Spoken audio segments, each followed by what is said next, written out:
let's also get into some action. We'll explore how to start creating trust in your team. Number 1, get to know each other. To get to know each other better, we recommend a tool called My User Manual by Atlassian. It's a fun way to create and share your individual preferences for how you like to communicate and collaborate. What should have in your manual?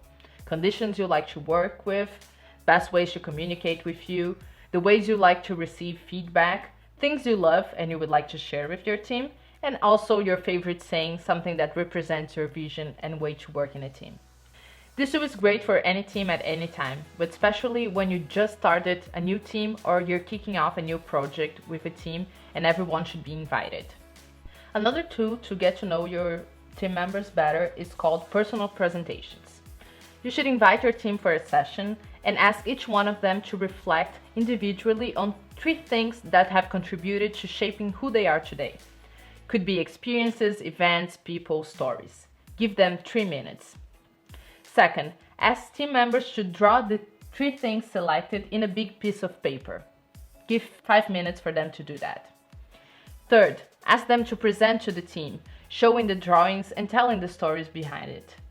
This image that you can see, this was my first personal presentation during studies at Hyper Island. Our second recommendation is not only to get to know one another, but to have an open communication.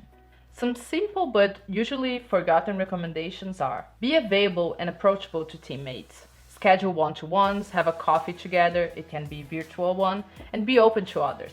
Ask questions with the intention to learn from your teammates.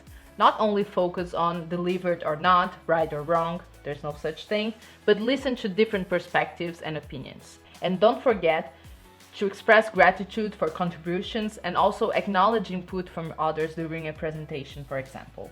Make people feel that they are an essential part of the team. And don't forget to do things together, go on a hiking or do a remote visual exploration from your own computers. Build trust in this team by building relations daily with one another. We talked about open communication, getting to know each other, and now one thing that's very important is about vulnerability. No, vulnerability is not something to be afraid of. It is a strength. When you have the trust and the setting to bring the information that you would like to share with the team, this creates a lot of trust, bonding, and the team just works much better together. We should be also celebrating victories and failures. Actually, dealing with failures together gives us the chance to look at opportunities and create them together. So what can you do? Invite your team to challenge your perspective. Ask for input, opinions, feedback. Encourage them to take risks, but also show that you are taking the risks yourself.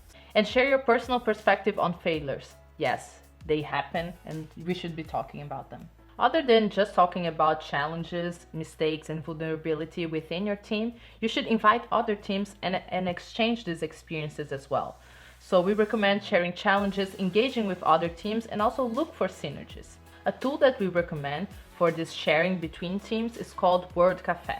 So the Word Café is like a science fair for you to do with different teams, where you share what you're working on, what do you need, and what are your obstacles. In the Word Café, you have 2 persons of the team seated, and while other team members will be walking around and listening and sharing what are you working on, what are your barriers, and what are your challenges, and how do you plan to tackle them. To sum up, how to build trust in a team. First, get to know one another. Second, encourage open communication. Third, be vulnerable and learn from mistakes. When you have trust, you have productivity, you have better collaboration, you have a more clear process of decision making, and you learn from mistakes together.